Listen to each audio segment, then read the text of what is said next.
राम नाम रस पीवन हारा, राम नाम रस पीवन हारा, राम नाम रस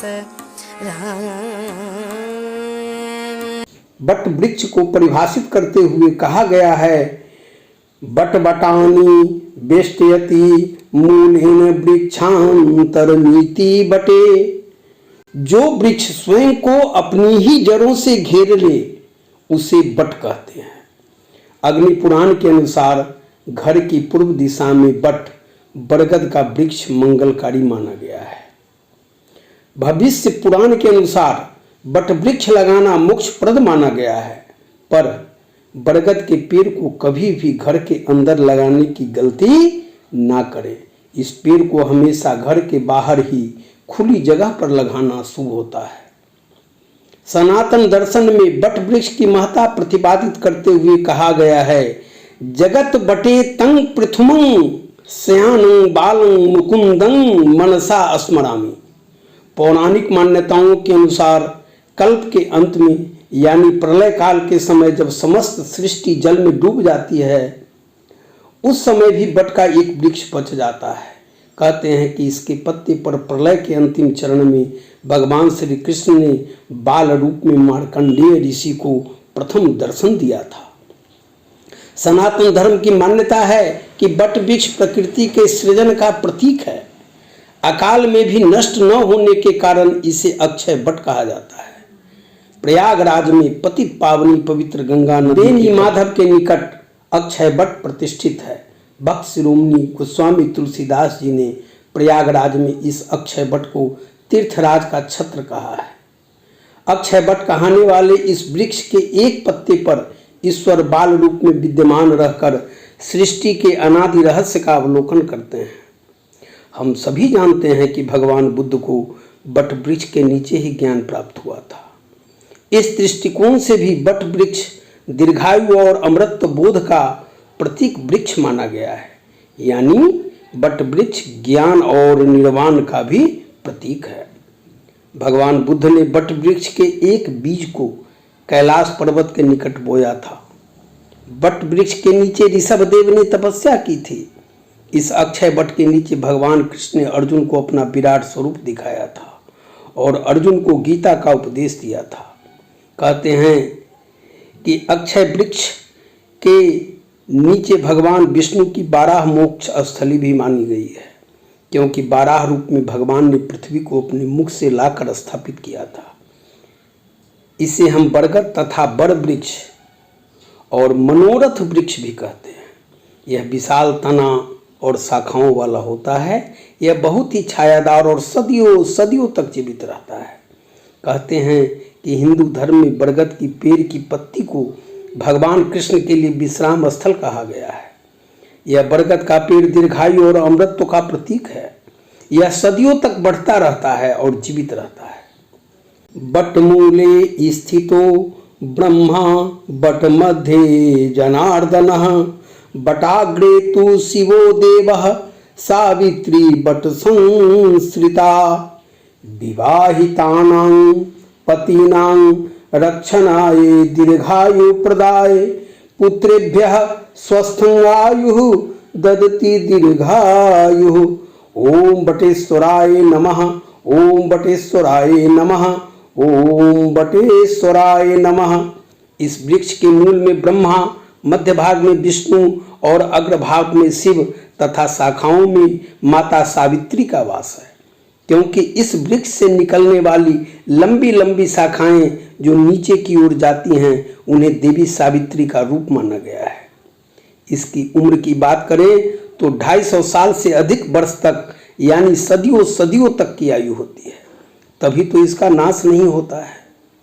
बट वृक्ष चूंकि सौभाग्य देने वाला और पति की लंबी उम्र तथा संतान की प्राप्ति का सहायक वृक्ष है। स्कंद पुराण तथा भविष्य उत्तर पुराण के अनुसार ज्येष्ठ मास के शुक्ल पक्ष की पूर्णिमा अथवा अमावस्या यानी बट अमावस्या और बट पूर्णिमा को व्रत करने का विधान है। निर्णयामृत आदि के अनुसार ज्येष्ठ मास की अमावस्या को व्रत करने की बात कही गई है, परंतु मेरी समझ में दोनों तिथियों में से कोई भी तिथि को इस व्रत को करने का विधान है। मान्यताओं की बात करें तो ज्येष्ठ मास के अमावस्या के दिन जब सत्यवान के प्राण लेकर जमराज जा रहे थे तो 3 दिनों से उपवासी सावित्री उनके पीछे चल पड़ी थी। पीछे पीछे आते देखकर जमराज ने उनसे 3 वर मांगने को कहा। तब सावित्री ने ससुराल वालों के राज्य की वापसी की मांग की और अपने पिता के लिए एक पुत्र मांगा। उसके बाद भी जमराज के पीछे चलती रही थी। तब आकुल होकर जमराज ने 3रा वर मांगने को कहा था। तब सावित्री ने पुत्रवती होने का वरदान मांग लिया था। यह सुनते ही जमराज को वरदान देना पड़ा था और सत्यवान के प्राण को छोड़कर वह अंतर्ध्यान हो गए थे। तब इसी बट वृक्ष के नीचे मृत पड़े सत्यवान जीवित हुए थे। प्रयागराज इलाहाबाद में स्थित अक्षय वट को लेकर लोगों की बड़ी अद्भुत मान्यता है कि राम वनवास काल में इसी वट वृक्ष से अनुमति प्राप्त कर इसी के नीचे छांव में रात बिताया था। संगमु सिंहासनु सुठी सोहा छत्रु अक्षय बटु मुनिमन मोहा। महर्षि भारद्वाज ने इसी अक्षय वट की छाया में पावन राम कथा का गान किया था। प्रभु श्री राम ने इस वट वृक्ष को अक्षय वट होने का वरदान दिया था कि जो भी तुम्हारी छाया में क्षण मात्र भी समय बिताएगा उसे अक्षय पुण्य फल की प्राप्ति होगी। माता सीता ने भी वरदान दिया था कि मेरे पति को आश्रय देने वाले हे वट वृक्ष, जो भी सुहागन स्त्री तुम्हारी पूजा और विधि पूर्वक व्रत करेगी तब तुम उसके सुहाग की रक्षा करना। और तब से यह वृक्ष इतिहास के पन्नों में अक्षय वट के नाम से प्रसिद्ध हो गया। इसी वृक्ष के नीचे श्री सुखदेव जी ने हस्तिनापुर के तत्कालीन महाराजा परीक्षित को श्रीमद् भागवत सुनाई थी। यह पाठ परीक्षित को ऋषि के गले में सांप डालने के बाद उनके पुत्र द्वारा मिला था। इसके मुताबिक तक्षक नाग के डसने से महाराजा परीक्षित की मृत्यु होनी थी। सुखदेव जी महाराज ने श्रीमद् भागवत कथा का श्रवण पान कराकर महाराज को श्राप से मुक्ति दिलाकर मोक्ष प्राप्त कराई थी। जैसा कि इसके नाम से यह स्पष्ट है, अक्षय वट यानी कि इसका कभी क्षय न हो। पतझड़ आने पर भी इस वृक्ष के पत्ते कभी सूखते नहीं हैं। जैसे वट वृक्ष दीर्घ काल तक अक्षय बना रहता है, उसी प्रकार दीर्घ आयु, अक्षय सौभाग्य तथा निरंतर अभ्युदय की प्राप्ति के लिए वट वृक्ष की आराधना की जाती है। वृंदावन में मौजूद बंसी वट के बारे में कहा जाता है कि यह वही वृक्ष है जिस पर बैठकर भगवान श्री कृष्ण बंसी बजाते थे। द्वापर युग में भगवान श्री कृष्ण बचपन में यही खेला करते थे, इसी वृक्ष के नीचे विश्राम करते थे। इसी स्थान पर रास बिहारी जोगेश्वर श्री कृष्ण ने तरह तरह की लीलाएं की। लोक मान्यता है कि इस वट वृक्ष से आज भी कान लगाकर ध्यान सुनने से ढोल, मृदंग और बंसी की आवाज सुनाई देती है। इसी वट वृक्ष के नीचे गोपियों ने श्री कृष्ण को पति रूप में प्राप्त करने के लिए मां कात्यायनी की आराधना की थी। तब से यह वृक्ष सुहाग का अमर प्रतीक माना जाने लगा। उज्जैन में स्थित वट वृक्ष के बारे में स्कंद पुराण में ऐसा वर्णित है कि मां पार्वती ने भगवान शिव को पति रूप में प्राप्त करने के लिए कई एक वर्षों तक इसी वृक्ष के नीचे तपस्या की थी और माता पार्वती की तपस्या से प्रसन्न होकर भगवान शिव ने उन्हें पत्नी रूप में स्वीकार किया था और वरदान दिया था कि जो भी इस वट वृक्ष पर दूध मिश्रित जल चढ़ाएगा उसे मेरा आशीर्वाद मिलेगा और उसके पितरों को मोक्ष की प्राप्ति होगी। माता पार्वती ने यह भी वरदान दिया था कि जो भी स्त्री इस वट वृक्ष की पूजा करेगी उसके जीवन में सौभाग्य की प्राप्ति होगी। एक पौराणिक कथा यह भी आती है कि तारकासुर के वध के लिए माता पार्वती ने त्रेता युग में अपने हाथों से इसे रोपकर स्वामी कार्तिकेय को यहीं पर भोजन कराया था। इस वट वृक्ष के नीचे कार्तिकेय ने घोर तप किया था और शक्तियां प्राप्त की थी और तब जाकर उन्होंने तारकासुर का वध किया था। माता पार्वती और कार्तिकेय द्वारा यह वृक्ष सिद्धता से परिपूर्ण होने के कारण भगवान शिव ने इसे सिद्ध वट घोषित कर दिया और युगों तक जीवित रहने का वरदान दिया था। उज्जैन के इस सिद्ध वट की ऐसी महिमा है कि लोग यहाँ दूर दूर देश विदेश से आते रहते हैं और उनकी मनोकामना सिद्ध होती है। धन संपत्ति और पितरों के मोक्ष की प्राप्ति के लिए श्रद्धालु दूर दूर से आकर अपनी समस्त मनोकामनाएं पूर्ण करते हैं। बट सावित्री कैसे करें उस पर भी चर्चा करूंगा। ब्रह्मा, विष्णु और महेश का आशीर्वाद पाने के लिए बरगद के पेड़ पर रोजाना जल चढ़ाना चाहिए। अगर ऐसा संभव न हो तो गुरुवार और प्रत्येक अमावस्या को ब्रह्म मुहूर्त में विधिवत पूजा अर्चन करके इस पर अवश्य जल चढ़ाना चाहिए। इससे कुंडली के समस्त ग्रह दोष दूर हो जाते हैं। इसका जड़ धारण करने से भगवान विष्णु की कृपा प्राप्त होती है। इसके साथ ही जीवन में आने वाली परेशानियों से राहत मिलती है और तरक्की के रास्ते भी खुलते हैं। इसका पौधा लगाने से पूर्वजों का आशीर्वाद मिलता है। हनुमान जी की कृपा पाने के लिए बरगद के 108 साबुत हरे पत्तों पर लाल रंग की स्याही से 11 बार भगवान राम का नाम लिखकर हनुमान जी को चढ़ाना चाहिए। बरगद के तने पर केसर और हल्दी चढ़ाने से धन की तंगी दूर होती है। इस पेड़ के नीचे बैठकर हनुमान चालीसा का पाठ करने से भय दूर होता है और मानसिक तनाव से भी मुक्ति मिलती है।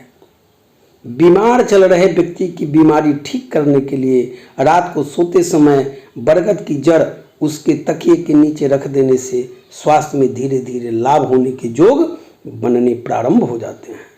व्यापार में सफलता प्राप्त करने के लिए शनिवार को बरगद के पेड़ के नीचे पान, सुपारी और एक सिक्का रखकर उनसे अपनी कामना कहनी चाहिए।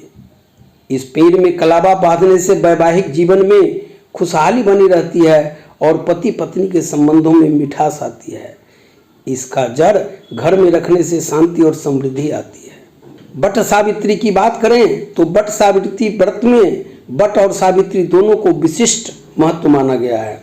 बहुत सारी महिलाएं त्रयोदशी के दिन से अमावस्या तक उपवास करती हैं और बहुत सारी महिलाएं अशक्तता के कारण अमावस्या को उपवास रखकर बट सावित्री व्रत करती हैं।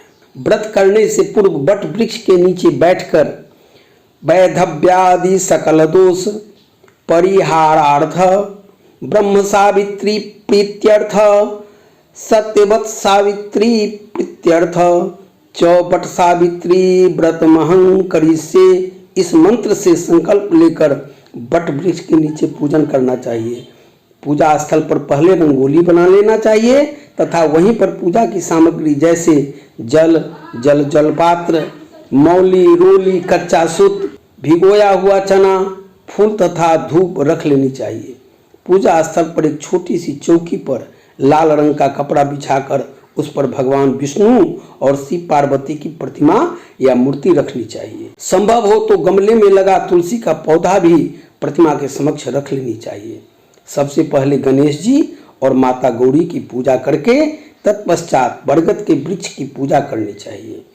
जड़ में कच्चे गाय के दूध में मिश्रित जल अर्पित करना चाहिए। जल डालने का मंत्र है बट सिंचामि ते मूलम सलिलैर अमृतोपमय यथा शाखा प्रशाखा भिर्वृद्धोऽसि त्वं मही तले तथा पुत्रैश्च पौत्रैश्च संपन्नं कुरु मां सदा। 108 बार या यथाशक्ति सूत लपेटनी चाहिए और नमो वैवस्वताय इस मंत्र से बट वृक्ष की प्रदक्षिणा करनी चाहिए। बट वृक्ष की स्तुति करने का मंत्र है अभयदभ्यं च सौभाग्यं देहि त्वं मम सुव्रते पुत्रान् पौत्रांश्च सौख्यं च गृहाणामर्घ्ये नमोस्तुते। भिगोया हुआ चना, वस्त्र और कुछ धन अपनी सास को देकर आशीर्वाद प्राप्त करना चाहिए। तत्पश्चात सावित्री सत्यवान की कथा का पाठ करनी चाहिए जिससे अन्य लोग भी सुन सकें। इसके बाद निर्धन गरीब स्त्री को सुहाग की सामग्री दान देनी चाहिए। उन्हें चाहिए कि वे प्रतिपदा को पारण करें। बहुत सारी महिलाएं अमावस्या को एक बांस की टोकरी में सप्त धान्य के ऊपर ब्रह्मा और ब्रह्म सावित्री तथा दूसरी टोकरी में सत्यवान एवं सावित्री की प्रतिमा स्थापित कर बट के समीप पूजन करती हैं। सिंदूर, दर्पण, मौली, काजल, मेहंदी, चूड़ी, माथे की बिंदी, हिंगुल, सारी स्वर्णाभूषण इत्यादि वस्तुएं एक बांस की टोकरी में पूजन के बाद ब्राह्मण को दान देती है। चने पर रुपया रखकर बयाने के रूप में सास को देकर आशीर्वाद प्राप्त करती है। आचार्य चरक के अनुसार वट वृक्ष के नियमित दर्शन, पूजन, स्पर्श और परिक्रमा करने से आरोग्य की वृद्धि होती है। उन्होंने वट वृक्ष को शीतलता प्रदायक, सभी रोगों को दूर करने वाला तथा विष दोष निवारक बताया है। यह वायु प्रदूषण को भी रोकता है। वायुमंडल में यह वृक्ष दिन में 20 घंटे से ज़्यादा समय तक ऑक्सीजन यानी प्राणवायु छोड़ता रहता है। इस पेड़ के पत्ते, फल और छाल शारीरिक बीमारियों को दूर करने के काम आते हैं। पेड़ की पत्तियां 1 घंटे में 5 मिलीलीटर ऑक्सीजन देती है। इसके पत्तों से निकलने वाले दूध को चोट मोचोट, सूजन पर दिन में 2 से 3 बार मालिश करने से काफ़ी आराम मिलता है। यदि कोई खुली चोट लगी हो तो बरगद के पेड़ के दूध में हल्दी मिलाकर चोट वाली जगह पर बांध लेने से घाव जल्दी भर जाता है। बरगद के पेड़ की छाल इम्यूनिटी बढ़ाने में मदद करती है। बरगद के रस में सूजन रोधी गुण होते हैं और इसका इस्तेमाल गठिया के इलाज में किया जाता है। बरगद के पत्तों का काढ़ा पेट दर्द, अपच और दस्त में राहत देता है। इसके पत्तों में एंटी इन्फ्लामेटरी गुण होते हैं जो जोड़ों के दर्द और गठिया में राहत देते हैं। इसके पत्तों का लेप घाव, मुहांसे और एक्जिमा जैसी त्वचा रोगों में काफ़ी फायदेमंद है। इसके पत्तों को तवे पर सेक कर थोड़ा ठंडा होने के बाद इसे अपने फोड़ों या पिंपल्स के ऊपर रखने से लाभ मिलता है। इसके पेड़ के दूध को चोट मोट या सूजन पर दिन में 2 से 3 बार लगाकर मालिश करने से आराम मिलता है। इसकी छाल का काढ़ा बनाकर प्रतिदिन 1 कप पीने से इम्यूनिटी स्ट्रांग होती है। इसका दूध वात, पित्त और कफ तीनों को नष्ट करता है। इसकी जटाओं में मौजूद फेनोलिक और फ्लोवोनोइड्स के कारण एंटीऑक्सीडेंट क्रिया होती है। चेहरे पर लगाया जाए तो झुर्रियाँ कम करने के साथ साथ चेहरे में रौनक भी लाता है। इसके दूध को फटी एरियो में मालिश करके इसे ठीक किया जाता है। इसके कोपलों से बने पेस्ट को लगाने से बलगम, झिल्ली के इलाज, सूजन और दर्द को दूर करने में अच्छी तरह से काफ़ी लाभ प्राप्त होता है। इसके पके हुए फल को छाया में सुखाकर और उसका चूर्ण बनाकर बराबर मात्रा में मिश्री के साथ मिलाकर पीसकर सुबह खाली पेट और रात में 1 कप दूध के साथ सोने से पहले लेने से कुछ दिनों में यौन शक्ति में इजाफा होता है, परंतु ऐसा आयुर्वेदिक चिकित्सक की देख रेख में ही प्रयोग करना चाहिए। धन्यवाद।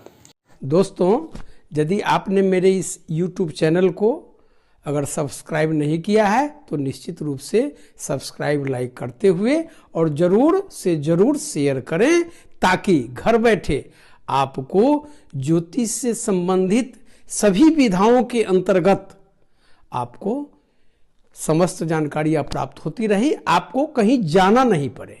बस संस्थान का उद्देश्य भी है।